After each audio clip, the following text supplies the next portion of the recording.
para dar seguimento às atividades, eu gostaria de convidar o professor Rodrigo Bressan, professor livre-docente do Departamento de Psiquiatria da Escola Paulista de Medicina, ex-coordenador do PROESC, né, um dos mais importantes. Hoje o PROESC é o que é por conta do trabalho do Rodrigo, e muito por conta do trabalho do Rodrigo, e atualmente é diretor do iMind, Instituto de Prevenção de Transtornos Mentais. E, junto com o Rodrigo, eu vou ficar à disposição para esclarecer as dúvidas. Se a gente não tiver perguntas agora, eu acho que a gente podia, né, Rodrigo, fazer uma breve bate-papo sobre qual é o tratamento da esquizofrenia, como a gente entende esse tratamento, para ser um provocador das perguntas e das dúvidas. Rodrigo, por favor.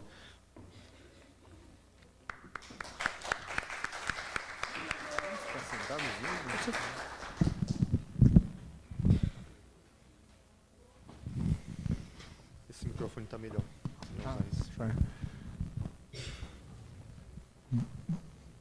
Bom dia a todos. É um enorme prazer estar aqui. Para quem trabalha com esquizofrenia há muitos anos, ter um dia da pessoa com esquizofrenia organizado dessa forma é um sonho. E esse tipo de sonho não se torna realidade sem que muita gente esteja envolvida e trabalhando muito. Então, isso aqui é uma história que culmina e chega nesse dia que vai se tornando um marco, com uma representação política.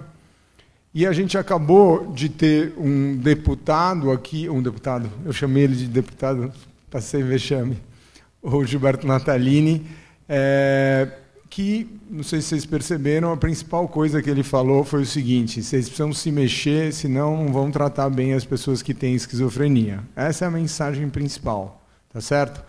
Então, tem gente se mexendo, aqui estão várias das pessoas que se mexem e que correm atrás dessa história no Brasil, mas a gente precisa mobilizar as pessoas constantemente para que a gente consiga as coisas.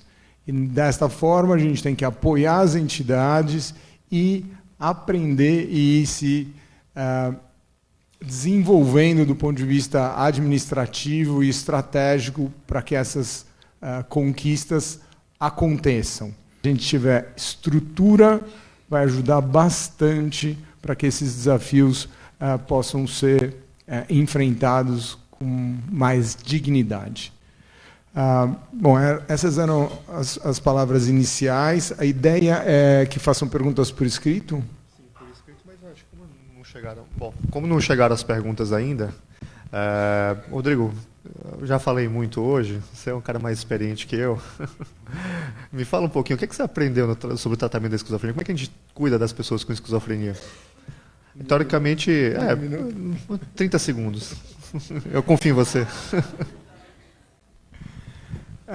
Essa é uma mesa sobre tratamento, né?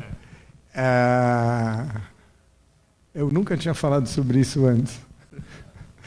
Eu acho, quando você pensa em tratamento, ele começa com uma interação entre o profissional de saúde e a pessoa que tem o problema.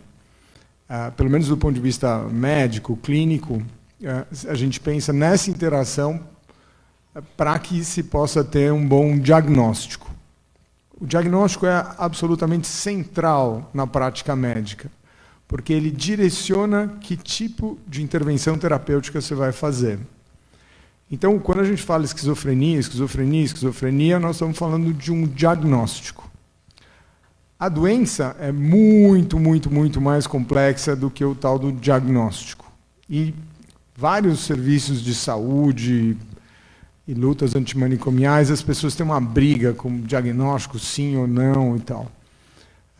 Quando a gente fala dia da esquizofrenia, a gente está assumindo o diagnóstico.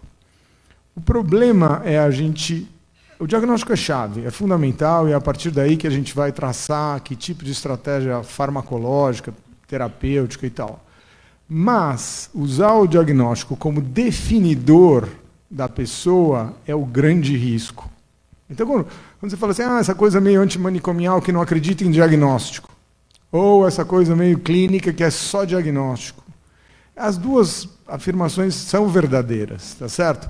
Usar o diagnóstico para tratar bem e indicar as estratégias e para pensar em prognóstico é absolutamente bem usado. Usar o diagnóstico para restringir o que a pessoa é, ser um esquizofrênico é um negócio muito pesado, na minha opinião. A gente parou de usava muito esse termo, né? Até hoje em artigo científico a gente não deixa escapar, assim, em inglês escreve. E este lugar do ser um esquizofrênico, ele pode ser também utilizado de uma forma que eu acho distorcida também, que é ser maluco é legal. Ser maluco é legal é uma besteirada, tá certo? Quem tem a doença, quem vive perto de quem tem a doença, sabe o quão pesado é o problema. Tornar uma coisa glamurosa é uma fria. A gente tem que tornar uma coisa realista, mas tentar ser leve com isso. Lidar... passar a bola para mim, por favor. Lidar com... a Cissa que ensinou esse termo. Quando a gente escreveu o livro, o Jorge, a Maria Cecília Vilares e eu escrevemos um livro que chama Entre a Razão e a Ilusão. E aí eu aprendi com a Cissa qual era o melhor termo para a gente lidar com o diagnóstico. É ter esperança realista. Não é uma esperança otimista, vai dar tudo certo, tal. Na vida não funciona esse negócio de vai dar tudo certo. Você tem que falar, dá para dar certo, mas tem que trabalhar para isso. E aí você precisa, focar e ver quais são as melhores estratégias para dar certo. Então, o Ari estava me perguntando como é que... Ele queria que eu falasse pouco, então, como é que trata alguém que tem esquizofrenia? Começa com o diagnóstico e começa com esse raciocínio de que o diagnóstico não é enlatado. Ele serve, eu costumo dizer que diagnóstico serve para os profissionais de saúde. Para quem tem o problema, mais ou menos. Agora, tem uma outra questão. É a questão de, tem um diagnóstico, tem uma doença ou não tem uma doença? Aí tem esse outro desafio do tratamento, que é o indivíduo que tem a doença aceitar, entender aqueles fenômenos que ele vive tão profundamente como doença. Difícil, todo mundo sabe do que eu estou falando, né? A gente chama de insight. É muito difícil. É um baita desafio. Antigamente eu ficava tentando empurrar. Não, você tem a doença, isso aqui é doença. É difícil porque as experiências podem ser tão intensas e elas, quando você demora muito tempo de tratar e a pessoa fica com sintomas por muito tempo, com sintoma psicótico por muito tempo, aquilo vai se tornando realidade. Então, na hora que você fala, esta realidade que está tomando conta de 80% da sua vida, que tem coisas boas e ruins, que apesar do sofrimento que os quadros alucinatórios delirantes podem dar, eles também têm um lado positivo, é muito difícil abandonar essa vivência toda para dizer, não, isso é uma doença, vamos cortar esse negócio e jogar no lixo. Então, esse é um desafio. E, para os familiares, o desafio é entender isso como uma doença. Por quê? Porque, primeiro, é muito estranho alguém ouvir vozes, tá certo? É meio, como assim está ouvindo vozes? E aí fica achando que eu estou perseguindo, que o pai está fazendo não sei o quê. Não é uma coisa muito óbvia. Ninguém entende. Eu convivi com alguém que ficou psicótico quando eu era jovem, eu fiquei completamente perdido. Eu era aluno de medicina. Eu não sabia do que estavam falando. Então, dar um norte daquelas vivências e mostrar que aquilo é uma doença chave. Por quê? Porque você instrumentaliza a pessoa. Se é uma loucura, qualquer nota, toma um remédio, não toma, faz isso, faz aquilo, tal. Não, é uma doença. Você tem uma estratégia para tratar aquilo. O que o Ari está me pedindo é, mostra aí, qual que é a estratégia? O que você faz? Faça um diagnóstico diferencial, orienta a família, orienta a pessoa que tem o problema e implementa as terapêuticas. Esse modelo, frame, essa moldura é chave. Porque se as pessoas em volta do tratamento não compram esse modelo, aí todo mundo fica perdido. E é tão mais chave quanto mais precoce. O que eu quero dizer? no início do problema, se a gente consegue ter uma compreensão mais clara e desenovelar a loucura, a confusão que é ficar doente, facilita muito a longo prazo. Às vezes as pessoas que tem um familiar que tem o filho que tem o problema, ou a própria pessoa que tem o problema, não consegue ver isso em perspectiva. A gente que acompanha a gente, muitas pessoas, diferentes fases, diferentes doenças, a gente vê a diferença que é no início do problema ter um bom atendimento, a família ter um bom esclarecimento de qual é o problema, porque a partir daí a evolução é muito diferente. Isso não significa que a doença possa ser mais ou menos grave. Porque você pode ter, como qualquer outra doença, pode ter uma doença grave fazendo tudo certinho, isso é difícil de responder. Mas o tratamento funciona muito melhor quando esses componentes estão bem estabelecidos.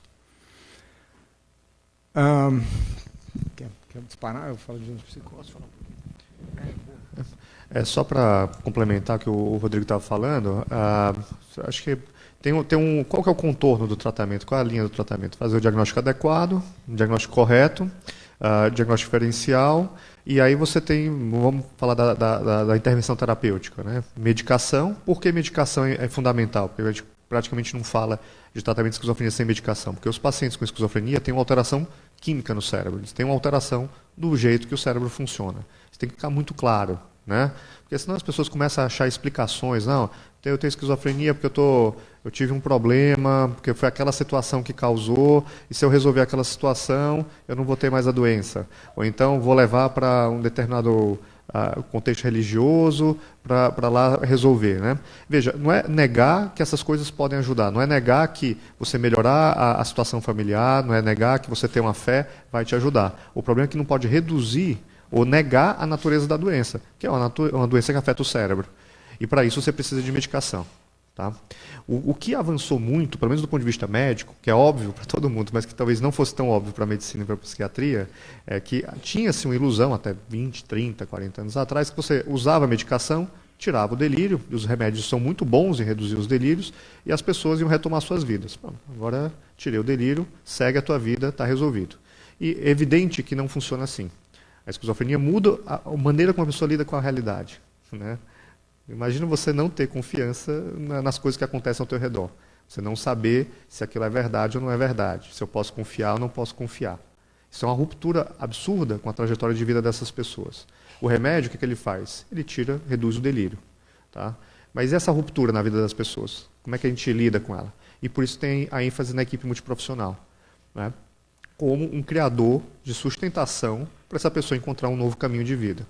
Eu falo novo, porque quem que volta para trás, né? Se alguém aqui conseguir voltar para trás, máquina do tempo, me avisa, porque eu acho que não existe. A gente sempre tem que olhar para frente. Então ele é sempre novo, é uma possibilidade. Eu estou olhando aqui para o Jorge, né? Ele sempre bate um pouco na gente nessas discussões, que ele fala assim, olha, vocês falam de terapia, isso, terapia, aquilo. O que funciona no fundo é gente com gente, é o contato, é o carinho, e é isso que é a sustentação dessa possibilidade, né?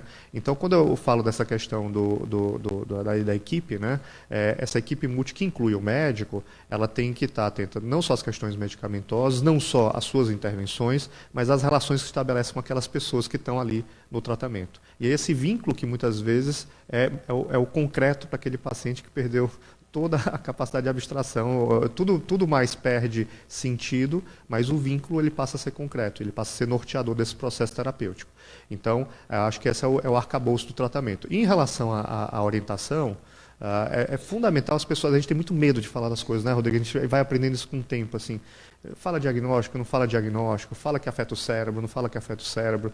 E aí ontem a gente estava na reunião clínica do ProESC e o pai do paciente que eu acompanhei uns anos falou, vou puxar a sua orelha. Até hoje eu não sei o que o meu filho tem, né? Eu acho que eu falei para ele, mas acho que talvez eu não tenha sido tão claro assim, né? Ou talvez essa questão de saber e de contar e de entender o que são as coisas é um processo muito mais difícil do que simplesmente falar algo, né? É um processo que é construído com o tempo. E eu acho que essa que é a dificuldade do tratamento. tem que indicar bem a medicação, o Rodrigo vai falar um pouco disso, né? Rodrigo, acho que vou te provocar para você falar um pouquinho como é que a gente escolhe as medicações, mas tem que ter todo esse outro arcabouço, porque, veja, já é difícil tratar doenças como diabetes, hipertensão, condições como obesidade, né? Como é difícil você mudar um hábito, você mudar uma questão na tua vida. Agora, quando a tua própria maneira de lidar com a realidade, a tua própria maneira de lidar com as coisas está alterada, é muito mais difícil. E por isso que você precisa mais apoio para essas pessoas, mais paciência, mais cuidado e estar mais próximo para realmente permitir o que a gente fala aí da recuperação, do recovery, ou ainda como a Cissa e o Jorge participaram aqui desse processo no Brasil, da superação da doença, que é um processo de aceitar as dificuldades. Então a gente não fala assim, olha, vai cair, tem duas visões reducionistas no campo, né? Não existe diagnóstico ou só existe diagnóstico. Isso o ser humano parece que só consegue trabalhar com extremo, né? Só que a vida não é nesses extremos. Entre esses extremos tem um monte de coisa que é possível. E o caminho que a gente acredita é aceitar as coisas como elas são. Existe a doença, existe a pessoa. Por isso que a gente adotou Dia da Pessoa com Esquizofrenia, porque esse é o norteador dessa prática. Bom, Rodrigo, posso te provocar? Falar um pouquinho da medicação, como é que você escolhe, indica a medicação? Tem diferença entre elas, né? Acho que as famílias querem saber um pouquinho mais disso. Claro, só antes disso, a perspectiva que o Ari dá é essa mesma, a gente tem que ter bastante clareza, simplicidade e objetividade. Até quando a gente fez o livro Entre a Razão e a Ilusão, eu tinha medo de escrever sobre cérebro, sobre dopamina e tal, e o Jorge falou, pô, mas você escreve para os médicos sobre isso, por que não vai escrever para as pessoas que têm o problema? Então ele que me obrigou a fazer isso, escrever, e eu acho que faz todo sentido o que ele está falando. E quando a gente escreve no livro sobre isso, o desafio é escrever de um jeito simples, que não seja simplista, mas entendendo as alterações que estão no cérebro, a gente pode entender por que e como o remédio age, tá certo? Uma coisa que é bem delicada quando a gente fala de tratamento de doenças que podem ser potencialmente graves é essa história de que não tem tratamento, não tem cura. A gente chama isso de crença normativa. É uma besteira total e completa. Tem casos que a gente faz o diagnóstico de esquizofrenia, que a partir do 2º, 3º, 4º ano podem ter uma remissão total do quadro. Então, tem casos de esquizofrenia que podem ter cura? Sim. A grande maioria das pessoas que estão aqui não faz parte desses quadros. Por quê? Porque, em geral, teve mais episódios e tem a doença que continuou. Tá certo? Então, existe cura quando bem tratado. Você teve 2, 3, 4 episódios? Não. Aí ela passa a ser uma doença de longo prazo. Tá certo? E precisa medicação. As pessoas têm essa alteração na síntese e liberação de um neurotransmissor, uma substância que comunica neurônios, chamado dopamina. E está claro, muito claro, por pesquisas muito avançadas de neuroimagem, que o aumento da dopamina está associado a esses sintomas que o Ari estava falando de delírios e alucinações. Então, se sentir perseguido, se sentir observado, ouvir vozes, tem a ver com o aumento de dopamina. Então, a gente precisa modular essa dopamina. Quais são os remédios, as medicações que a gente tem disponíveis? Tem as iniciais, as primeiras, eu vou falar duas, que são as clássicas, que é o Amplictil, a clorpromazina, e o haloperidol, o Aldol. A gente chama esses de antipsicóticos, que melhoram sintomas psicóticos. Na verdade, são todos remédios que agem na dopamina. Eles são bons, eles funcionam, mas eles dão muitos efeitos colaterais. Eles dão sintomas que a gente chama extrapiramidais. É como se você estivesse com Parkinson. Pense o seguinte, alguém que tem Parkinson é alguém que está perdendo dopamina, neurônio dopaminérgico. Então vai perdendo, começa a ter Parkinson. O que acontece com os remédios para a esquizofrenia? Eles diminuem a ação da dopamina. Quando eles são muito pesados, eles diminuem demais, e aí você fica com Parkinson. Os remédios novos, que a gente chama de antipsicóticos atípicos ou de segunda geração, eles têm um mecanismo de ação que eles são eficazes, mas induzem menos sintomas extrapiramidais, ou parkinsonismo ou rigidez muscular, aquela salivação, esse tipo de coisa. Portanto, e essa é uma mensagem para levar para casa, não tem sentido mais, com o advento dos novos medicamentos, você ter gente com o corpo rígido, salivando e andando por aí. Isso não pode mais acontecer. Se está acontecendo é porque as pessoas estão sendo maltratadas.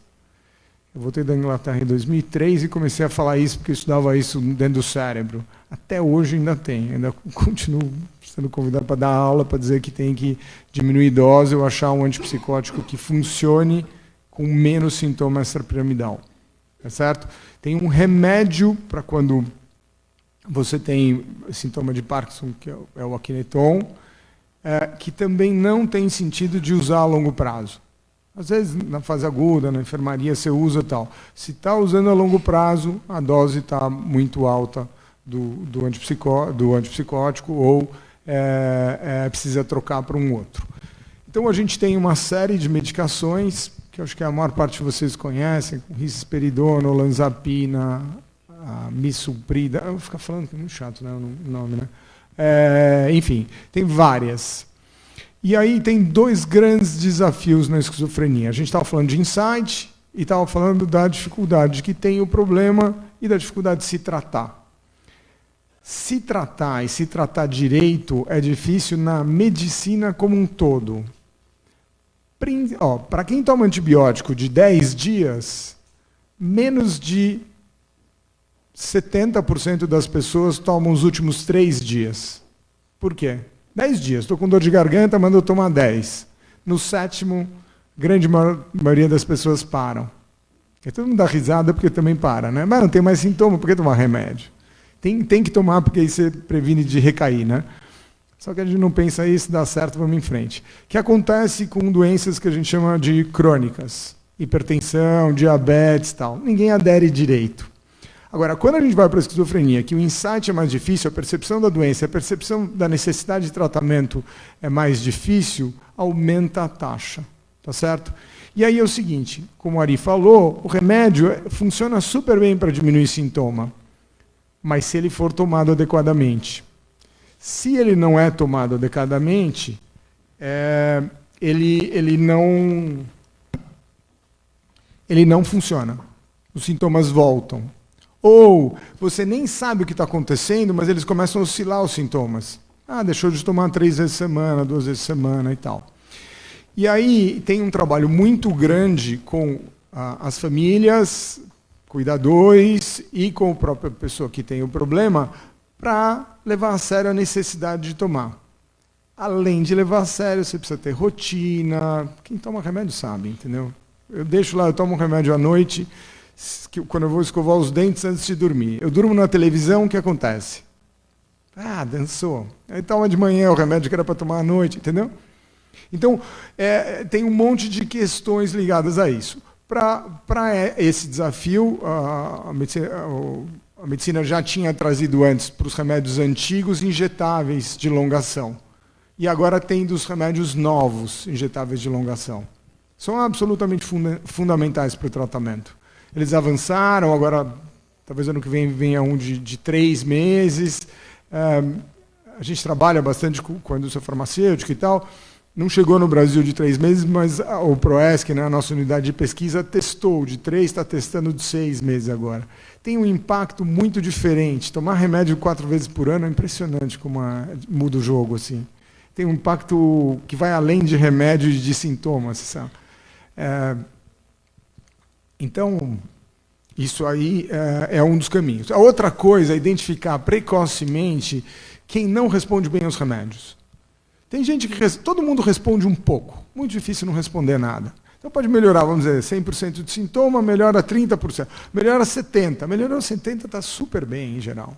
80%, remite. Mas quem melhora 30%, em geral sai do que eu chamo lá na lama e melhora um pouquinho. Aí você já tem um alívio, mas continua muito sintomático e não tem reinserção, não volta à vida e tal. Essas pessoas precisam ter um diagnóstico rápido, se elas estão tomando direito o remédio, porque se não estão, tem que dar direito o remédio, e se elas são resistentes a mais de uma dessas novas drogas, mudar para clozapina. Então é outra coisa chave, chegar na clozapina mais cedo. Essas duas coisas que eu estou falando para vocês estão no livro que a gente fez, sei lá, em 2014, e continuam sendo premissas mundiais de tratamento em esquizofrenia. São duas coisas bem simples e que os profissionais que lidam com vocês e vocês mesmos têm que manter em mente. Agora, tem uma coisa delicada. Tratamento é tratamento, tá certo? Se você vai tratar asma, você vai tratar infecção com antibiótico, dar caganeira com antibióticos, ficar com raiva do médico, tudo é um desafio, entendeu? Ficar doente é uma desgraça. Essa é uma frase que eu inventei que é assim, quando está dando errado, tem um negócio que chama-se o jogo da culpa, o blaming game. O médico não faz nada certo. O paciente não toma direito também com essa mãe, com não sei o quê, aí dá certo. Pô, o médico é incrível. Olha esse paciente que legal. Olha essa mãe, então, uma mãe perfeita. Então, se lidar com esses altos e baixos no processo de tratamento é um baita desafio. O pai e a mãe, eu sou pai, puta, na hora que meu filho fica doente, eu brigo com a minha mulher.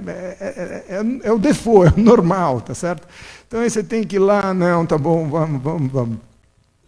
Então, para além da técnica simplesmente de saber prescrever, você precisa criar um time de trabalho. Isso que o Ari estava falando com vocês, a gente está falando do ponto de vista do psiquiatra e do remédio, mas quem medica não é o psiquiatra.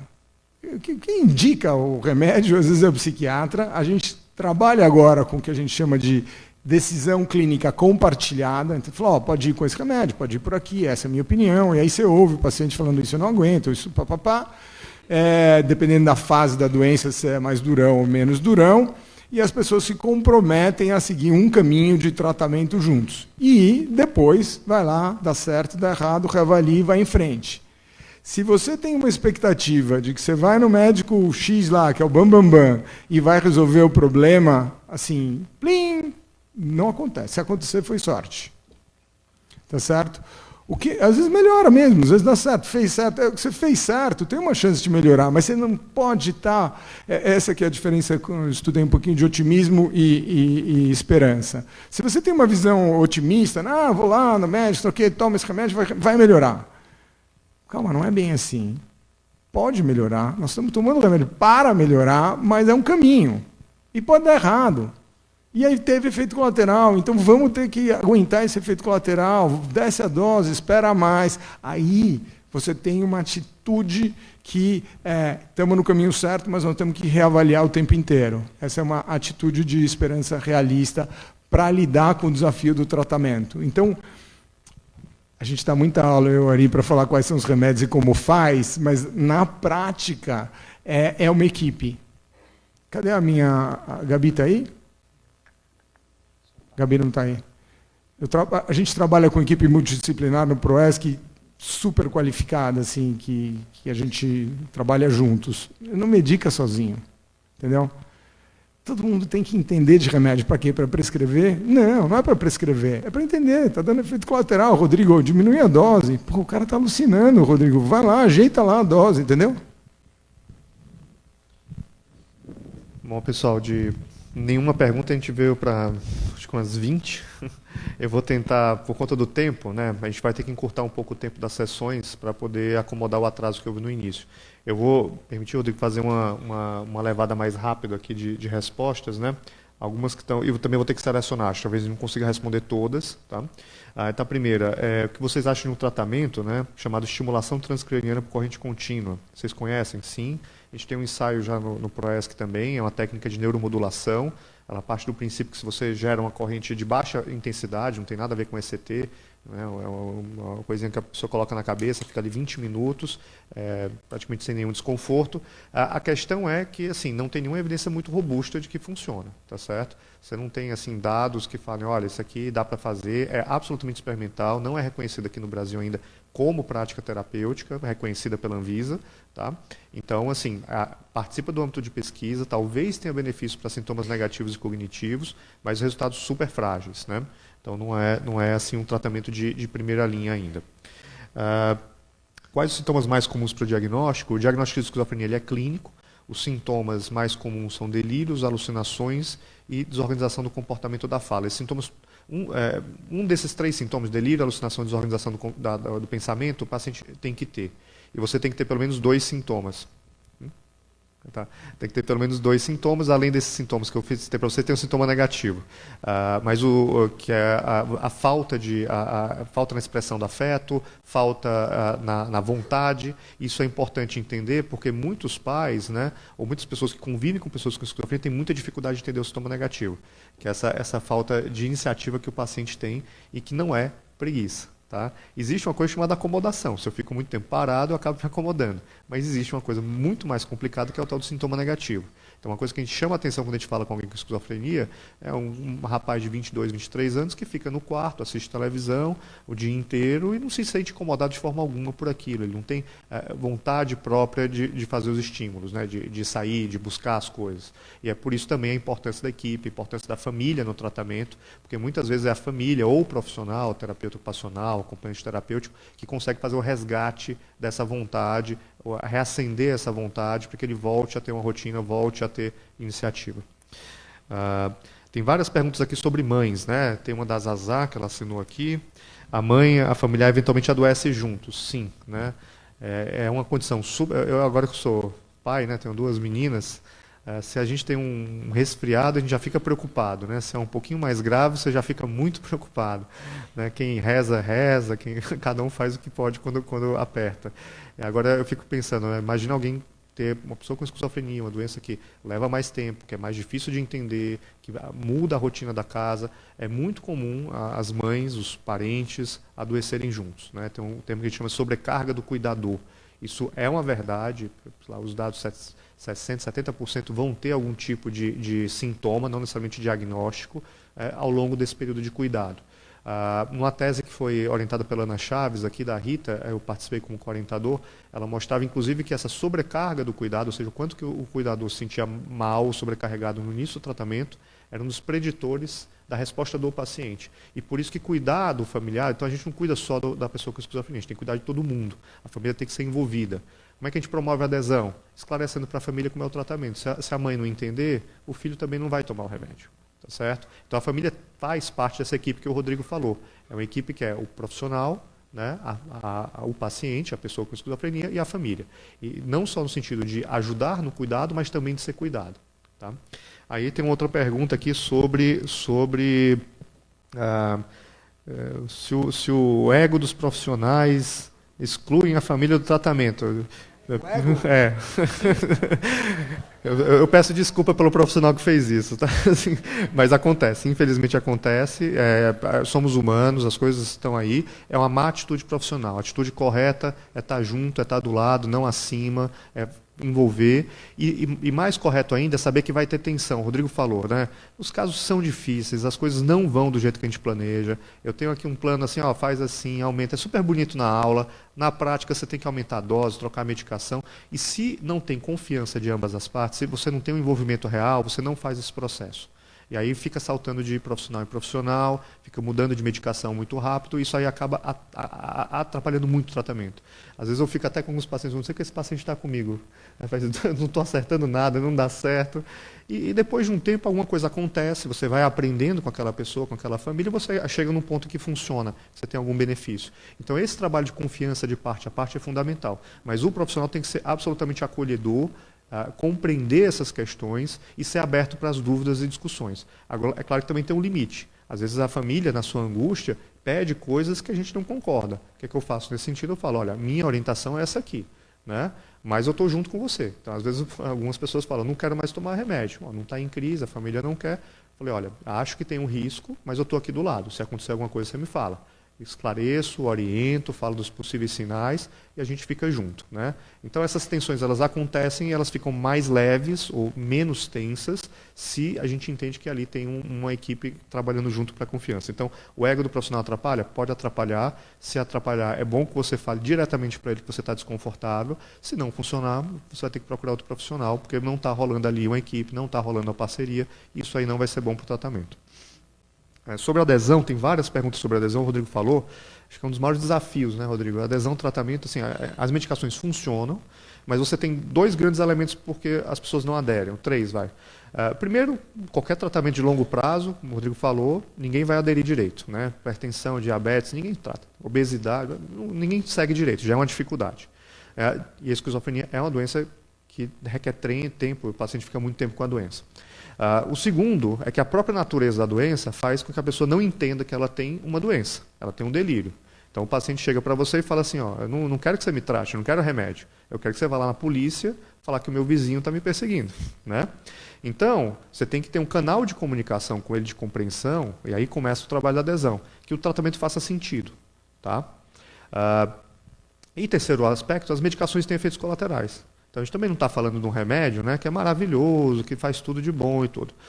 Tem os seus efeitos, isso tem que ser reconhecido. Porque se a gente não reconhecer o efeito colateral, o paciente também para, porque fala, esse cara não está me cuidando, está me dando um negócio, está me fazendo mal. Então, eu tenho que entender qual é a compreensão possível da doença e do tratamento que faça sentido para aquele paciente. Esse é o caminho para você promover melhor adesão. Super complicado, às vezes funciona, muitas vezes não funciona. Aí tem que estar a família junto para ajudar a tentar promover essa adesão. Família junto ajuda mais um pouco. Pô, não está dando certo. Vamos oferecer outras opções. Medicação injetável de depósito, medicação de longação.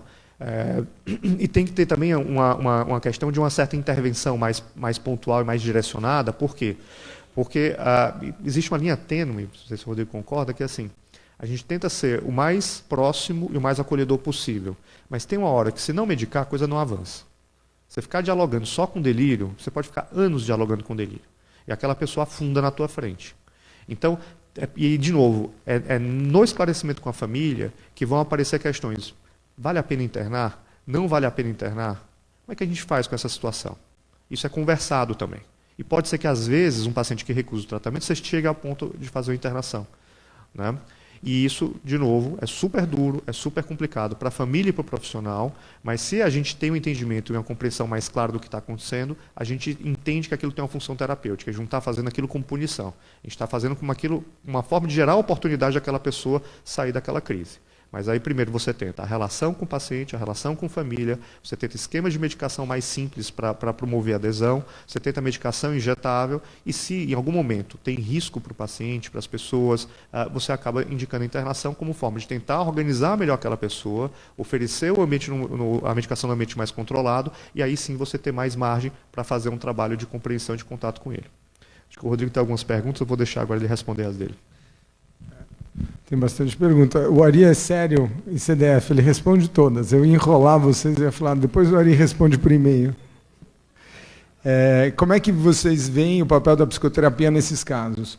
A gente chama globalmente de terapias psicossociais. É um jeito de incorporar psicoterapias, terapia ocupacional. E na esquizofrenia você tem uma gama de diferentes intervenções. Recentemente, nos últimos 15 anos, pelo menos, a gente começou a perceber que as pessoas que têm esquizofrenia não têm retardo mental. Isso precisa ficar claro. Algumas têm um QI mais baixo, mas o comum é não ter retardo.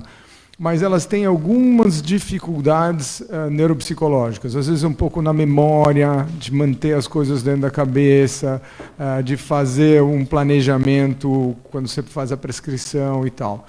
Isso... A gente começou, então, a fazer avaliações neuropsicológicas. A fera disso aqui é a Ana Olivia, que está aqui embaixo. Então, você começa a mapear como é que aquela pessoa funciona do ponto de vista cognitivo.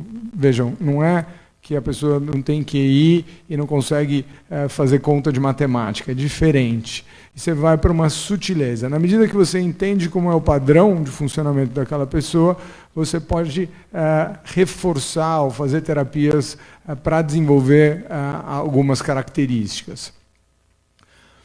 Psicoterapia psicanalítica, psicodinâmica, freudiana, lacaniana e tal, lá na década de 70, 80, fizeram muitos estudos grandes e sérios sobre isso. Para a esquizofrenia como um todo, você não tem evidência boa mostrando que funciona. Mas na nossa experiência, alguns pacientes com determinados perfis funcionam muito bem. Então, de novo, tem o que é preconizado como norma, mas para cada paciente você pode ter uma indicação. Agora, não dá para fazer análise, psicanálise, se não entender muito bem do problema. Porque aí realmente tem iatrogenia. Iatrogenia é a capacidade do profissional de saúde fazer mal para a pessoa. E aí a gente vê muito isso com mau treinamento. Por mais que sejam pessoas capacitadas, bem intencionadas, mas sem conhecer o problema, elas podem realmente atrapalhar. Ainda mais quando não entende para que serve a medicação, como é, se não faz uma boa parceria com o psiquiatra e com a equipe toda. Tem outras intervenções que podem funcionar. Por exemplo, treinamento de habilidade social. Então, muitas pessoas que têm a doença têm aquela dificuldade de conversar, de olhar no olho, de estar em grupo, de sentar com mais gente e tal. Dá para você treinar algumas dessas habilidades, especificamente. Dá para treinar só numa terapia de habilidade social? Não. Dá para treinar num grupo de TO, dá para treinar fazendo teatro, dá para treinar trabalhando da forma como for possível. Então, a gente pode ter metodologias que podem ser específicas de alguma questão que não está legal, não está funcionando bem, e tem metodologias meio gerais assim que podem funcionar. A gente tem um olhar muito forte no PROESC ligado ao trabalho. A Luciane Redondo, o Ari e eu trabalhamos bastante no sentido de reinserção profissional. Desde eu brincava, eu sou chato, assim, então eu chegava no PROESC e falava assim, vamos fazer o projeto, vamos trabalhar, mexe a bunda e vamos trabalhar. E aí a gente encaixou lá a oficina do PROESC, que era da casa que a gente tinha antes, era de frente para onde era a sala de espera, porque a ideia é que trabalhando pode fazer bem. E é verdade, trabalho pode ajudar bastante, mas também pode fazer mal. Tem uma das teses que a gente defendeu, uma aluna, a Larissa, defendeu, mostrando isso. Se você fizer muito estresse, a pessoa não estiver preparada, não ajuda. Então, não tem uma pílula mágica que resolve o problema de todo mundo. A gente sempre está cuidando para cada indivíduo o que vai funcionar, que tipo de trabalho. Oi? Não, mas... tem mais? Dá para ir. Então, basicamente, a mensagem geral é essa. Agora, o que a gente aprendeu muito, eu acho que o próximo é uma escola muito forte de terapia ocupacional, assim, isso aqui que formou, é que terapeuta ocupacional e assistente social que bota a mão na massa ali é muito potente para ajudar as pessoas, assim, que sai um pouco do viajão, assim, psico, sei lá o quê. Ajuda muito, assim, coisas práticas. Pô, o cara não consegue resolver aquilo, faz uma diferença, assim, no tratamento impressionante, assim. Que mais? Voltar para a escola, se adaptar na escola, né? Porque não é só trabalho, tem escola e tal. Eu acho que tem, só para aproveitar que eu falei de escola, tem uma pergunta que é assim, eu só leio as perguntas que tem letra bonita. Eu tô de óculos. Fale um pouco da necessidade dos professores conhecerem o básico para que possam identificar quando se inicia um problema mental na classe. A gente tem um programa que chama Cuca Legal, que está no Y-Mind, no Y-Mind, que é todo voltado para a educação e saúde mental nas escolas. Sim, alguns casos podem começar na escola, mas saúde mental é muito mais amplo que esquizofrenia. 14 a 20% dos nossos adolescentes têm um problema de saúde mental, e os transtornos mentais dos adultos, a grande maioria começou na infância e adolescência. Então, eu acho que assim, quando a gente fala de esquizofrenia, é importante nichar e fazer a briga, mas a gente tem que entender que saúde mental é uma coisa bastante ampla, e na escola a gente tende a ter uma abordagem geral, não específica para essa doença. Vai lá, passa para ali. Acho que a gente vai ter que... Vou responder alguns, Rodrigo, a gente vai ter que encerrar por conta do tempo. Né? Aqui tem uma sobre o PCDT. O PCDT é o protocolo que determina como é que é o tratamento, né, pelo menos de esquizofrenia no Brasil. E aqui ele fala especificamente uma questão de adesão, mas eu vou aproveitar essa pergunta, essa provocação aqui, falar, olha, não tem nada previsto para adesão. De fato, um dos maiores problemas que a gente tem não está contemplado no protocolo que norteia as decisões, isso é um problema. Como é que você faz isso? Pressão, né? Por exemplo, o PCDT tem consultas populares que as pessoas podem falar e apontar quais são as melhorias, né? A população pode apontar, não é só o profissional, se eu não me engano.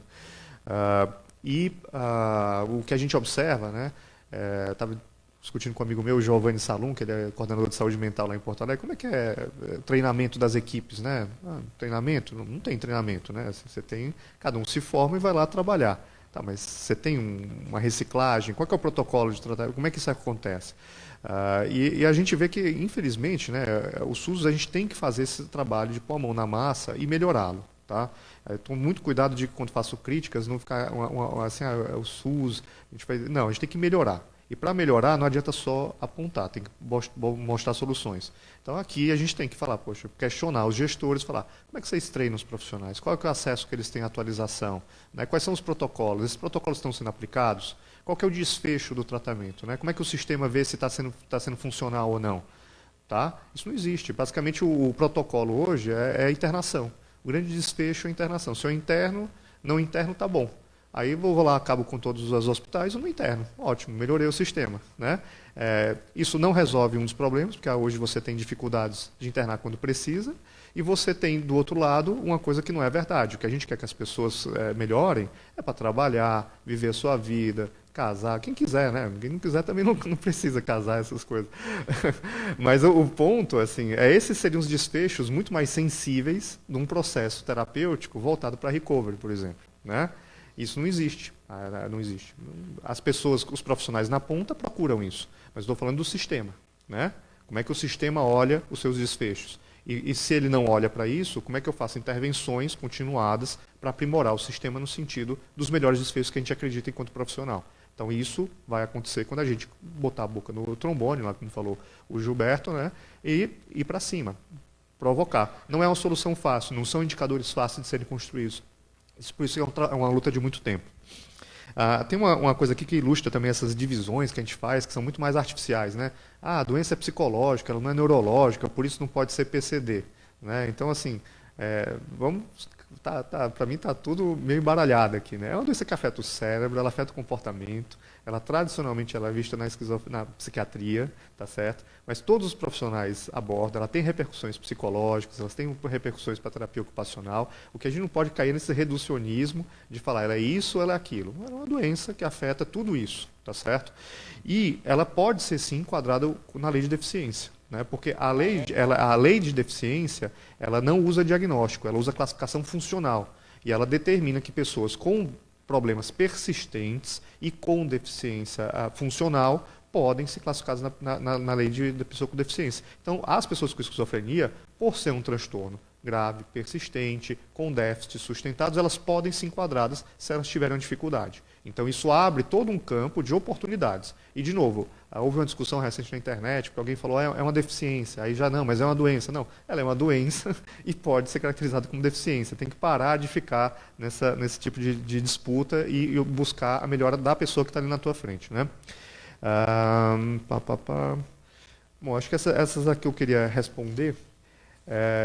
Tem um monte de pergunta aqui difícil, complicada e que eu acho que a gente tomaria mais tempo e também algumas que me parecem vão ser melhor respondidas pelas outras mesas. A gente vai ter mais 3 mesas de conversa com o especialista, um de equipe multi, uma voltada para trabalho e vão ter as pessoas com esquizofrenia e as famílias aqui.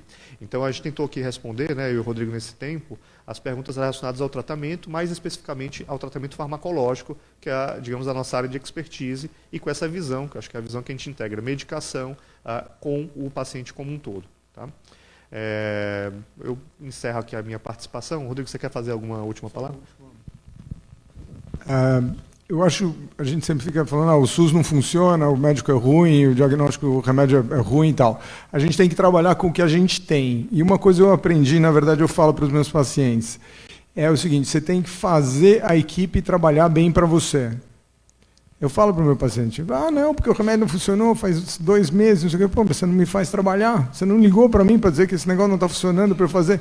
Mas você não respondeu o WhatsApp e tal. Pô, mas você não liga de novo e faz eu trabalhar. Eu acho assim, a gente tem que fazer o máximo possível para o que você tem ali, né? Você está lá no CAPS, você está lá não sei aonde, fazer com que eles trabalhem melhor. E isso significa também... todo mundo precisa ser cuidado no processo, tá certo? Eu estou estressado porque meu filho está doente, não sei o quê, não sei o quê. Mas significa buscar a solução juntos. Então, a atitude de quem está buscando o tratamento ela é fundamental e faz toda a diferença. O blaming game, esse jogo de culpar, é o que, com certeza, faz com que paralise o caso e todo mundo perde a esperança. Ninguém funciona. Então, para encerrar, eu queria agradecer muito a oportunidade de estar aqui. Queria parabenizar a todos vocês por estar aqui. Lembrar do que o Gilberto falou. Quem se mexe consegue um tratamento melhor. A gente tem que se mexer, se juntar. Há muito tempo a gente já milita na causa da esquizofrenia e demora da mobilização, mas a gente tem que manter essa mobilização para a gente reivindicar mais coisa. E parabenizar a equipe do PROESC, a Cissa, o Jorge e o Ari aqui, que estão fazendo um trabalho maravilhoso com o Dia da Esquizofrenia. Obrigado, Ari.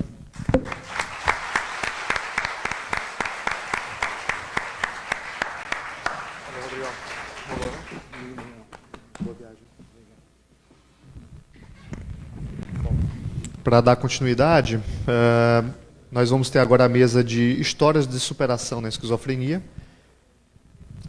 E eu gostaria inicialmente de convidar a... Quem vem do inserir? A Cláudia Ribeiro, para falar um pouquinho sobre a experiência dela. Essa sessão nós vamos ter 3 falas de 15 minutos, depois alguns minutos para perguntas, tá? Para interação com a plateia. E eu vou tentar encaixar um rapaz aqui que tem uma mensagem muito importante para falar. A gente organiza tudo, mas no final a gente é coração de mãe. A gente tenta pôr mais gente na programação. Acho que nós já vamos chamar, então, todos que vão compor essa mesa. Aqui, será que sai minha voz? Que são a Vera Gomes. A Vera é uma das pessoas mais ativas na ABRE. Ela participa da comunidade de fala, é coordenadora, é suplente da diretoria hoje na ABRE. E também quem vai participar da AME é Cília Virgílio. É isso? Onde é que está a AME? Aqui. E a gente tem um participante extra.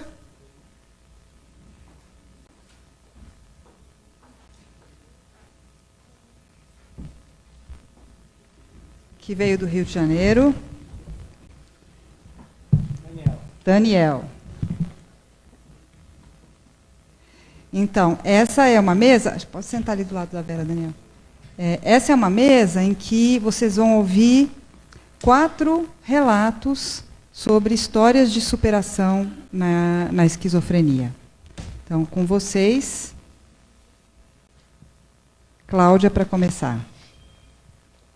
Olá, meu nome é Cláudia Ribeiro, né? Sou portadora de esquizofrenia paranoide e vou fazer um breve relato da doença e da minha trajetória profissional. O primeiro episódio psicótico ocorreu aos 27 anos, uma crise, devido a uma situação de muito estresse no ambiente de trabalho. Os sintomas foram manias de perseguição, delírios. Iniciei o tratamento ambulatorial com medicamentos de primeira geração, Orap, Meleril e psicoterapia. Mantive estabilizada por 8 anos. Quando ocorreu uma recaída, fui internada por 30 dias e tratei com medicamentos de segunda geração, Lanzapina. As sequelas são algumas limitações cognitivas, memória, atenção. Vou falar um pouquinho da minha trajetória profissional. Sou graduada em Tecnologia da Informação, pós-graduada em Administração Hospitalar e cursando atualmente o MBA em Marketing Digital, com foco na área social. Atuei por mais de 10 anos como gestora na área de tecnologia aplicada à saúde em empresas privadas e públicas, e também lecionei informática. Nos últimos anos, encontrei dificuldade de recolocação no mercado de trabalho. Entrei em contato com a ABRE e fui redirecionada para o projeto Inserir. Fiz contato com a Loredane, né, e com a estou um pouco nervosa. E com a Luciene, e em parceria com elas, nós fizemos uma visita a uma empresa do ramo alimentício, onde eu estou trabalhando pela lei de cota e com alguns benefícios. Com essa oportunidade, posso dar continuidade ao meu tratamento, ter meu dinheiro e ajudar meus pais que são idosos. No momento, estou muito esperançosa e acreditando em uma ascensão profissional gratificante. Acredito que, para a minha estabilidade, foi importante sempre tomar a medicação corretamente, fazer psicoterapia, atividades físicas e praticar a espiritualidade. E tenho como pensamento de Max Stone, lutar sempre, vencer talvez, desistir jamais. Agradeço a Deus, a minha família, e especialmente ao PROESC, através de toda a equipe do programa Inserir, e a todos que me acompanham nessa trajetória de superação, psiquiatras, psicólogos e amigos. Obrigado pela atenção e oportunidade.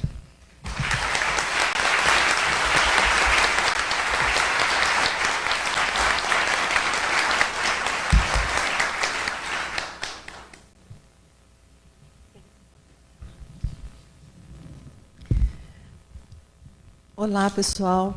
Eu nunca falei para tanta gente assim de uma vez só e vou tentar não enrolar muito. Meu nome é Cília, eu sou mãe de um paciente de esquizofrenia e a minha história com a esquizofrenia, ela começou em fevereiro do ano passado. O meu filho deu muito duro, conseguiu passar no vestibular da USP, ele ia fazer educação física. Era um curso tão sonhado.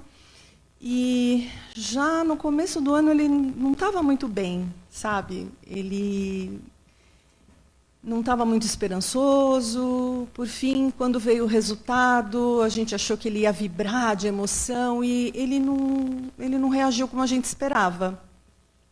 Aí a gente foi se encaminhando para a matrícula, né? Aquele dia maravilhoso da matrícula em que eles escrevem USP na testa da pessoa e é aquilo que você sempre sonhou. E, de repente, ele não estava ali, ele não estava feliz. E dali ele começou a ter aquelas alucinações, vozes, e ele começou a nos relatar. E, em momento algum, a gente duvidou dele, ou achou que fosse um fingimento ou algo do gênero, uma manha, de jeito nenhum. Então, imediatamente, o que a gente fez foi procurar um psiquiatra e ele foi diagnosticado com esquizofrenia. E, a partir daí, nossa, a vida da gente muda completamente. Imagino vocês que acompanham, né, pacientes com esquizofrenia, vocês devem saber. E o que acontece? Você não consegue olhar adiante, você não tem mais futuro. E uma doença como essa, que a gente só ouviu falar muito longe, alguma outra vez, né? Isso realmente existe e está acontecendo com você. Então, né, o chão some debaixo dos seus pés e você fica sem direção. E aí eu lembro, muitas vezes, né, nas crises do meu filho, a gente tinha que brigar com as vozes, né? E uma coisa que a gente se prometeu desde o princípio foi bem bacana, porque, olha, a gente só vai trabalhar com a verdade aqui. Por mais que você queira, a gente nunca vai dizer nada para te agradar, e você vice-versa. O que você estiver sentindo, você vai dizer. E assim foi, e todos os dias era uma batalha. O dia era dividido em 3 fases: de manhã, quando ele acordava, à tarde, que a crise vinha e a situação piorava, ele ficava deprimido e as vozes atacavam mais, né? E finalmente chegava a noite. Era assim que a gente dividia o nosso tempo. Mesmo com as medicações iniciais, as mais clássicas, né, risperidona e por aí vai. E a gente tinha que convencê-lo, era uma briga, né? A gente tinha que brigar com as vozes e dizer para ele, provar por A mais B a cada dia que, olha, não é assim como ela fala. E conforme o tempo foi passando, ele foi cada vez confiando mais em nós e vendo que o que a voz dizia não acontecia, mas o que a gente dizia acontecia. Então ele foi se acalmando devagar.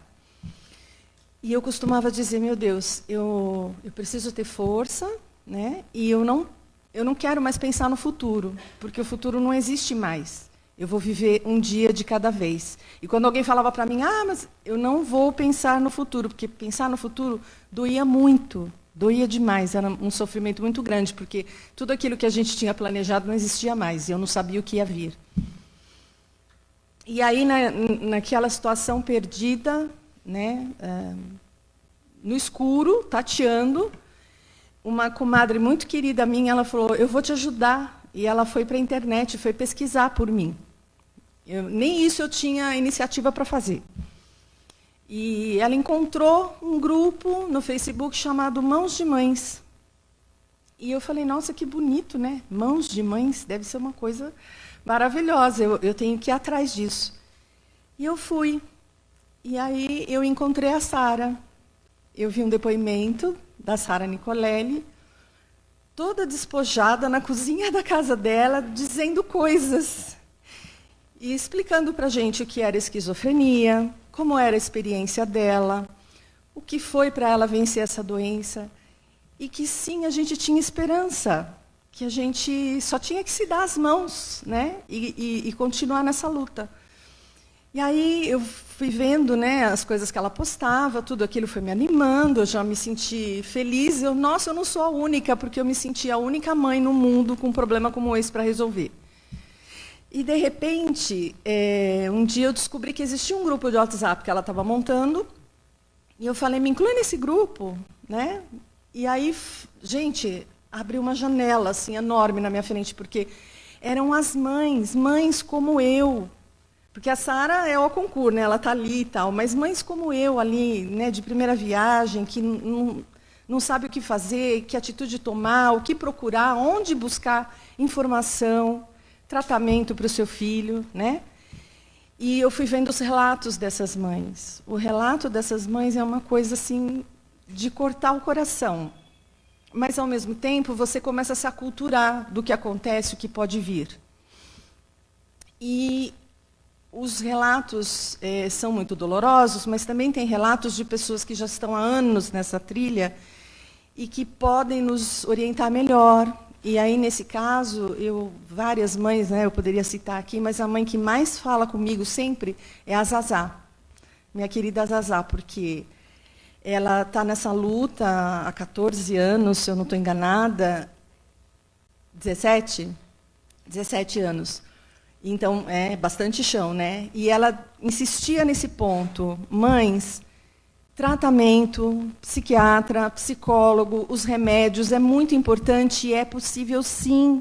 Né? O meu filho se estabilizou, leva tempo, mas tem esperança. Que tudo, né, você fazendo tudo certo, seguindo os passos certos, indo aos locais certos, você vai conseguir.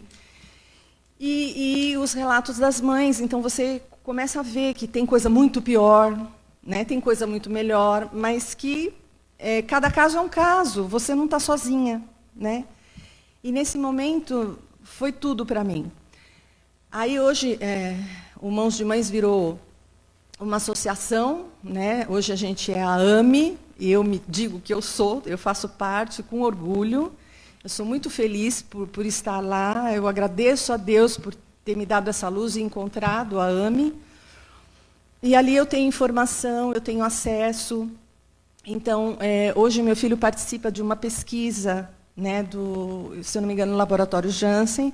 Ele participa da pesquisa do Invega, a paliperidona. A gente está nessa luta. A vida melhorou muito depois do início da pesquisa.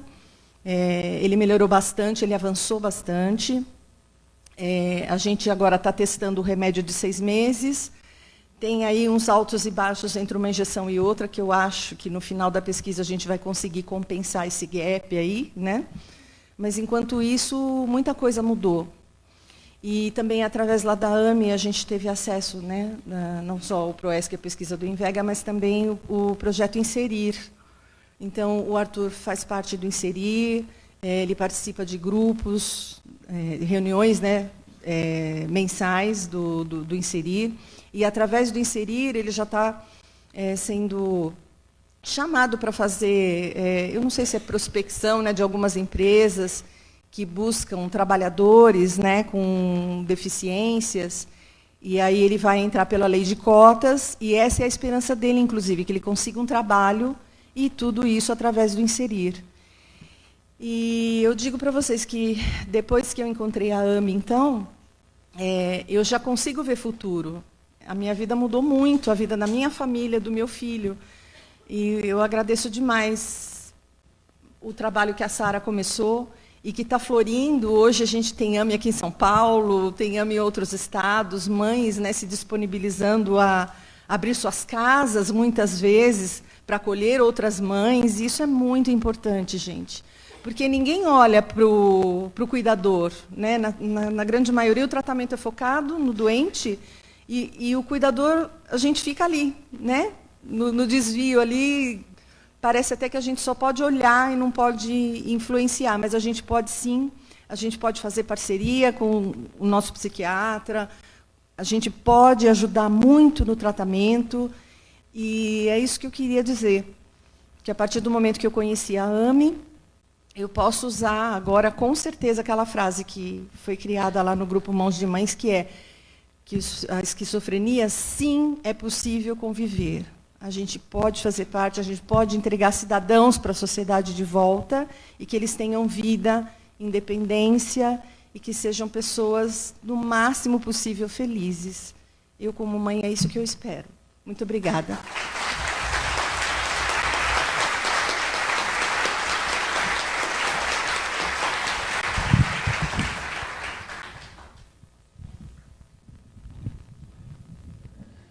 Meu nome é Vera, sou socióloga, sou ativista também da causa, pela ABRE.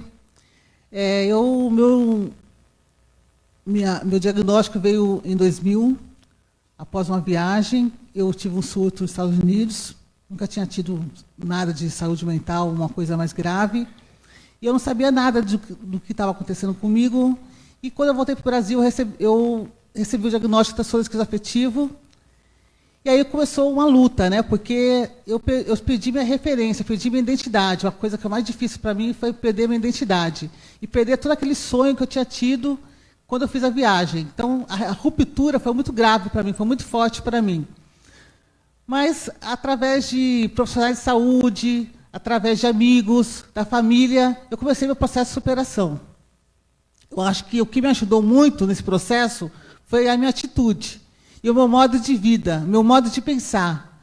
Eu acho que o que influencia bastante a pessoa aceitar e passar por um processo de superação é a forma que ela encara a vida, é a forma como ela se vê e vê o mundo. Né? Então, meu processo passou pela aceitação, em primeiro lugar. Eu aceitei com facilidade que eu tinha uma doença. Né?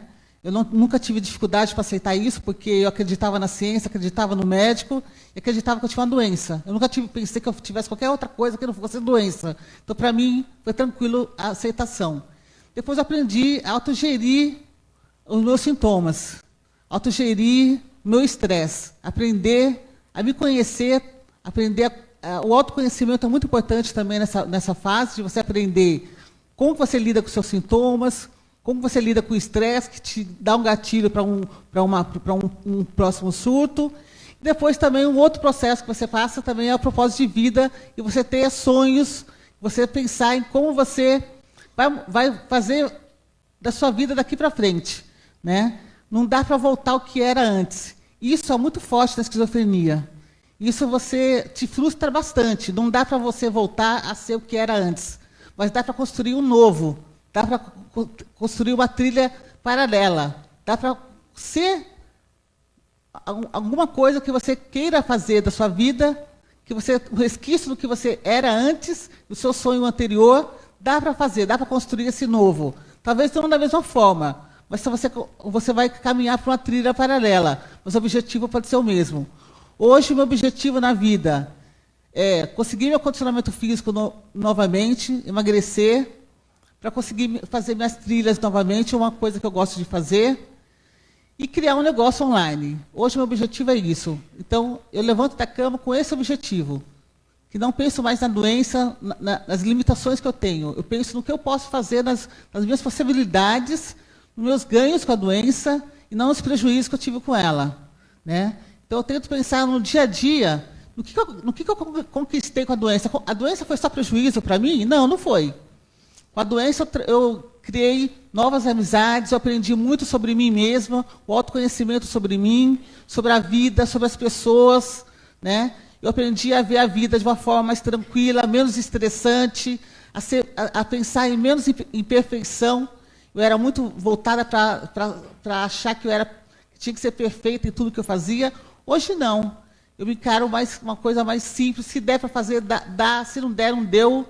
Então, eu encaro uma vida mais simples, um pé no chão melhor. Então, assim, eu não vejo só os prejuízos que a doença trouxe, eu vejo os ganhos também.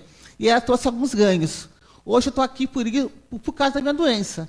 Hoje eu tenho mais amigos por causa da minha doença. Hoje eu me sinto uma pessoa melhor por causa da minha doença.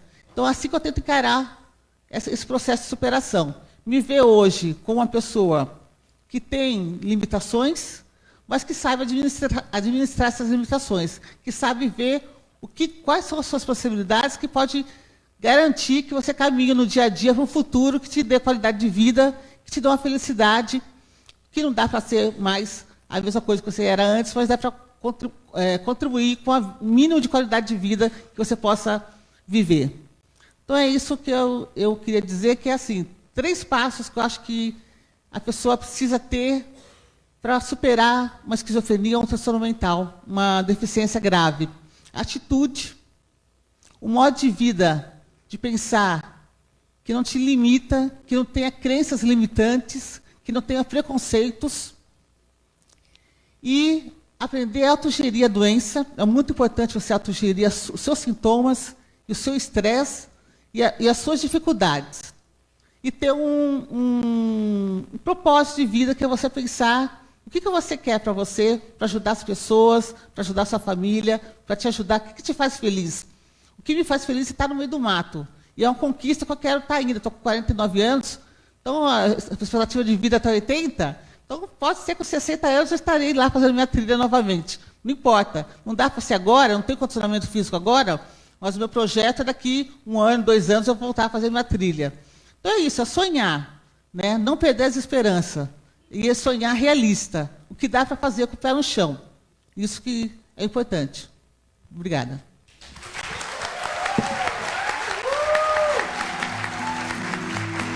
Essa poderia ser mais uma história de uma criança, como muitas crianças que são apaixonadas pelo seu violão. Vamos acompanhar a trama de um menino de 12 anos chamado Daniel. Era um dia como outro qualquer, em que seus pais levavam seu filho para um passeio no shopping. Tudo parecia perfeito, até que... Bom, isso foi o que aconteceu para Daniel. Ele não se lembra de nada. Agora vamos ver o que aconteceu para os seus pais.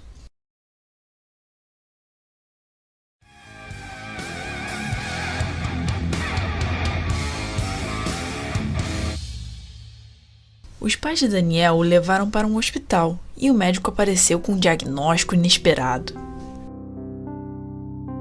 Eles refletiram sobre a conversa com o médico e analisaram a receita dos remédios para o tratamento de esquizofrenia. Decidiram então rasgar a receita. Pensavam que existem outros meios de curar doenças e consideram a esquizofrenia coisa de maluco. Opa! Alguém falou maluco? Segundo o dicionário, maluco é a pessoa que não tem juízo, maníaco, cismático, estróina. Loucura é um termo usado há séculos para qualificar atitudes e comportamentos que não correspondem ao que é esperado e natural. E por não fazerem sentido ou não serem aceitos na comunidade, geram sofrimento para quem os vive e medo para as pessoas que não os compreendem. A esquizofrenia é uma doença psiquiátrica endógena que se caracteriza pela perda do contato com a realidade. Os principais sintomas são delírios, alucinações, fala e pensamentos desorganizados. Outros sintomas comuns são a pouca expressão emocional e verbal, e agitação física ou catatonia. As dificuldades sociais, profissionais e afetivas levam muitas vezes as pessoas a se isolarem e serem abandonadas pela família e amigos.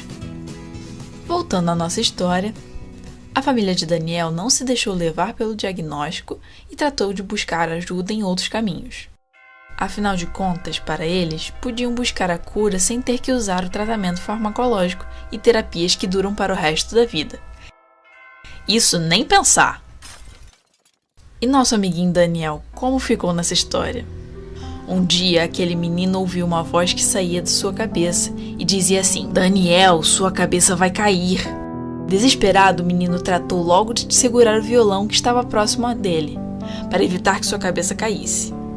Ufa, aquela ideia no momento parecia uma solução incrível. Era só ficar segurando o violão e sua cabeça não cairia. E se por algum acaso ela ameaçasse cair, era só ampará-la com seu violão. Problema resolvido.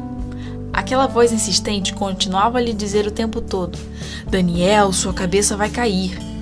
A partir daquele momento, a vida dele só dependia daquele instrumento. Dessa forma, era só ele ficar segurando o violão que nada aconteceria. Perfeito, né? Daniel seguiu segurando seu violão. E ficou cada vez mais triste. Ele passou 6 anos segurando seu violão. Um dia, sua mãe o perguntou se ele não iria levantar. Daniel respondeu que ficaria deitado até morrer, pois não suportava mais viver daquele jeito, preso a um violão, atormentado por uma voz que dizia que sua cabeça iria cair. Sua mãe então contou muito triste para seu esposo que o filho não queria mais viver. Eles lembraram do médico e da receita que rasgaram. Decidiram então levar Daniel ao médico e dar prosseguimento ao tratamento.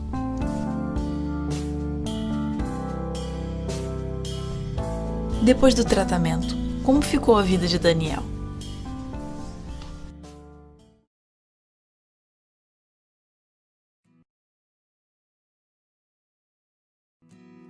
Ah, ficou tudo bem. E quais são os mitos e verdades sobre a esquizofrenia? Mito: esquizofrenia não tem tratamento. Verdade: o tratamento costuma ser necessário por toda a vida e geralmente envolve uma combinação de medicamentos, psicoterapia e serviços de cuidados especializados. Mito: portadores de esquizofrenia são violentos e perigosos. Verdade: pessoas com esquizofrenia podem ter momentos de agressividade quando em crise, mas não são violentos em condições normais.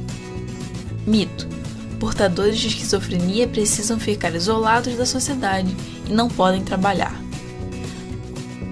Verdade: a esquizofrenia tratada possibilita o indivíduo a estudar e trabalhar.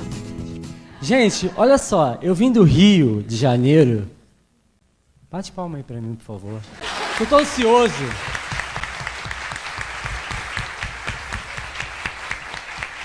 Obrigado.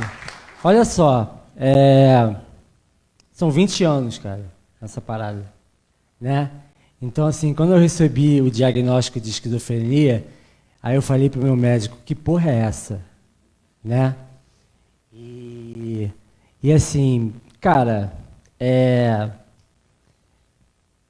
eu sou o Daniel, né? Eu não sou esquizofrênico, eu sou o Daniel, né? Eu sou o cara que dança com a Fátima Bernardes. Eu tive um propósito, né? Eu fui na Fátima Bernardes porque eu tenho uma missão nessa vida, né? Que é espalhar, que é falar para as pessoas o que é, né? De olhar no olho. Eu dou palestra há 3 anos, né? Então, no Rio de Janeiro, né? Então, o doutor Ari, que eu agradeço, olha para cá, doutor Ari, por favor. Estou te chamando. Ele é nervoso. Quando eu cheguei, ele falou: Daniel, por que você tem que fazer isso? Daniel, você tem que fazer aquilo? Eu falei: doutor, você quer um frontal para ficar calmo? Foi, doutor. Eu quero uma receita de frontal dele autografada, porque eu sou fã dele. A gente vai fazer uma parceria. A gente está na semana de conscientização, né? Mas muita coisa tem que mudar, né? A gente não tem que comemorar nada, não tem nada para comemorar, porque não vai ter bolo aqui, né? Enquanto mães vierem até mim e filhos vierem até mim me pedir ajuda e falar, pô, para que serve a olanzapina? Eu tomo 3 remédios diferentes há 20 anos, né? Então, assim, enquanto a gente não... Assim, como eu dou palestra, né? E eu gosto de olhar nos olhos das pessoas, né? Então, assim, eu falei com o doutor Ari, né? E falei, cara, eu vou ter que... Ele falou, Daniel, você vai ter 15 minutos para falar. Eu dou palestra de 2 horas, então eu falei, pô, tu vai me botar numa furada, né? Mas eu vou tentar. Eu amo ele. Eu estou brincando, né? Mas vamos falar de mãe, né? Que eu quase matei a minha. Vamos falar de mãe? Quase matei a minha mãe, né?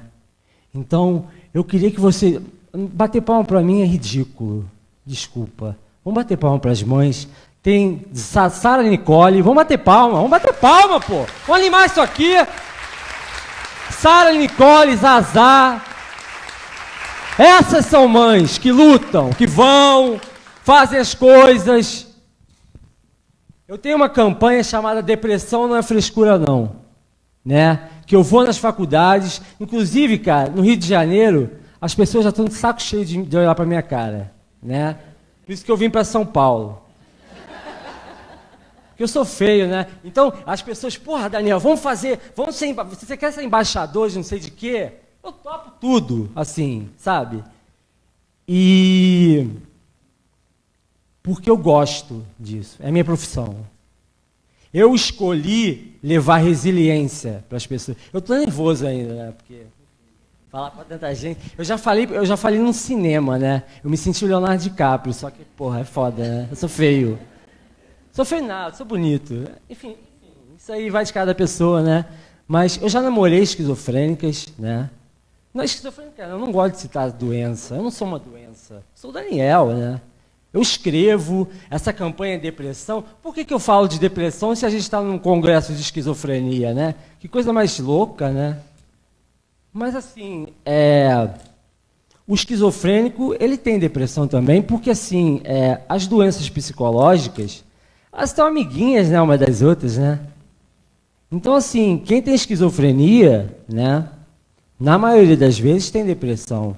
Então, assim, eu espalho em forma de camisas, né? Espalho em forma de falar, de olhar no olho do menino, da mãe, né? Que está lá, que está lutando, a AME, que já foi falada, né? E eu botei a minha cara porque eu não tenho medo de nada. Então, assim, a minha vida pessoal, né? O que é a minha vida? Dar palestra, escrever, eu sou escritor de 3 sites, assim, porque eu amo escrever, é a minha paixão, escrever. Eu levo, assim, a minha doença, né? Com 20 anos, eu tenho 33, pareço que tenho 18, né? Fala que eu lhe pareço. Pareço? Obrigado. Eu nasci uma espinha na minha cara, eu queria mandar um beijo pro Jorge, porque, assim, eu larguei uma faculdade porque eu sofria bullying, né? Então, assim, eu queria falar isso, né? Porque as faculdades, né? Tem gente se matando, né? Nas faculdades, né? Eu não sou formado em nada, queria me formar, admiro quem é formado, mas eu acho que a gente tem que olhar para as faculdades. Eu dou palestras em faculdades e eu falo que a gente... mas, pô, o psicólogo se forma, né? 6 anos, sei lá, 2, não sei, enfim. 5, 10 mil, sei lá, não sei. Mas tem que estudar mais. Estudar mais, eu também, né? Porque eu estudo. Citaram Foucault ali, né? Vamos falar de Foucault também? Tem uma frase do Foucault que ele fala: eu não condeno as pessoas à morte. Eu apenas suponho que elas já estejam mortas. Olha que frase maravilhosa, né?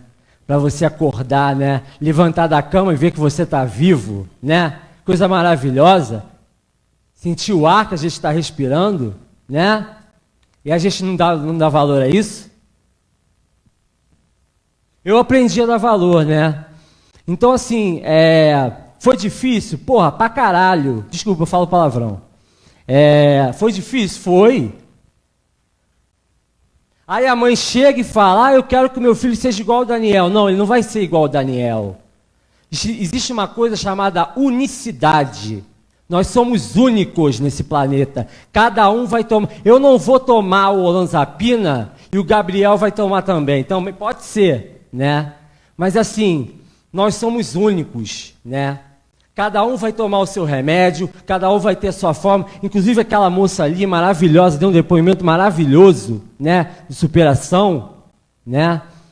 Que eu também levo para a minha vida, né? Eu estou aprendendo a cada dia e o doutor ali não está olhando para mim, mas ele está pensando, a gente tem essa mania, né, de hoje no mundo pós-moderno, né, Bauman, essas coisas, eu leio muito, né?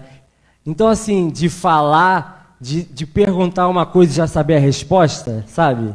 Funciona isso, mais ou menos. Eu sou meio assim, não sei, mas eu já falei demais, né? 5 minutos? Gente, olha só. Desculpa o Cristo Redentor não estar de verde. Porque, pô, tinha que estar, né? Aí isso aí já não é culpa minha. Eu queria que o Cristo Redentor estivesse de verde. Mas o importante não são as cores, né? O importante é você ter no coração que você pode vencer, né? Que você pode ter resiliência para transformar o mundo ao seu redor, porque nós somos influência, né? Você que está do lado é influência para ela, né? Então, sejamos influência de forma positiva, e foi isso que eu escolhi para a minha vida. E eu peço ajuda de vocês, inclusive, porque eu quero levar a minha história para o Brasil inteiro. Porque tem mães que me pedem e eu não sei o que fazer, eu peço ajuda. E para encerrar, agradecer a minha mãe, minha família, agradecer a vocês e dizer que é possível, eu estou aqui provando que é possível você ter um diagnóstico e você estar aqui na frente e falar: eu venci. Obrigado, Rio!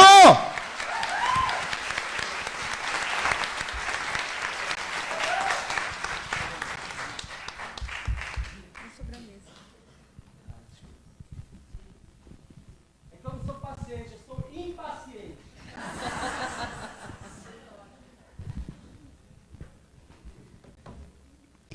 Bem, a gente quer agradecer cada um de vocês que corajosamente veio dar um pouco do testemunho de vocês, né, do percurso. Eu espero que, ao longo do dia, todo mundo que está aqui tenha a possibilidade de interagir com as pessoas que vieram hoje aqui contar suas histórias.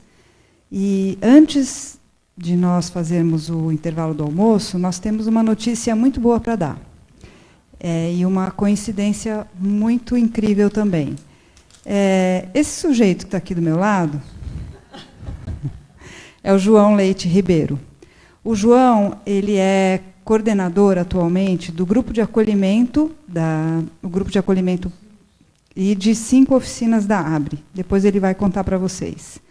O João mandou uma mensagem para mim, um e-mail, em 2014, dizendo que ele tinha uma história de superação para compartilhar e que ele gostaria de ser voluntário na ABRE. E, naquela época, nós estávamos desenhando o projeto da comunidade de fala. E eu o convidei, então, para se candidatar para ser capacitado nesse projeto. E ele me respondeu: não, eu não queria tanto. Eu queria uma coisa menor, né? E aí a gente foi conversando, trocando mensagens, e eu falei: olha, João, você vem, conhece a ABRE, senta aqui com a gente, participa da capacitação. Também não é garantido, porque não, né, tem todo um processo. Primeiro vai ter que selecionar, depois capacitar. Pode ser que não seja para você mesmo, né? Bom, ele veio, ele sentou, ele conheceu, ele fez a capacitação, ele virou palestrante da comunidade de fala e hoje coordenador de várias oficinas e desse grupo de acolhimento, que é a atividade contínua mais antiga. Aliás, depois do grupo de acolhimento de familiares, que já existia antes da ABRE existir, O grupo de acolhimento, criado pelo nosso querido José Alberto Orsi, já tem quantos anos é? 2005, vocês façam as contas, né? É um grupo contínuo de acolhimento de pessoas com esquizofrenia na ABRE. Então, o João hoje tem uma notícia boa para dar para vocês. Bom, eu não quero atrasar o almoço de vocês, vou tentar ser breve. Eu tive uma história complicada com a esquizofrenia, porque... Tá saindo bem o microfone? Assim aqui? Eu tive uma história difícil com a esquizofrenia, porque eu fui muito refratário a várias drogas e tratamentos que eu fiz. Mas, felizmente, eu sempre tive o costume de ler na minha vida, e eu creio que alguns filósofos que eu li fizeram a diferença e acabaram, acho que mais até do que a medicação, fazendo a diferença. É evidente que também as oportunidades que eu tive na ABRE foram significativas para a minha superação. Então, eu escrevi um livro de memórias, e se vocês adquirirem, isso seria muito bom, porque aí vocês colaboravam também com as oficinas da ABRE, né? Então, é isso aí. O livro está sendo... Eu estou aqui... Sim. O livro, coincidentemente, saiu essa semana, né?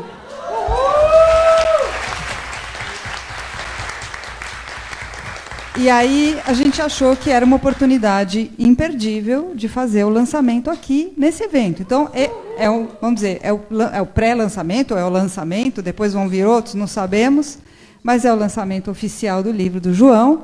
Vai ter uma mesa de autógrafos agora, durante o horário do almoço, e depois no coffee break da tarde também, tá bom? Essa que era a notícia incrível.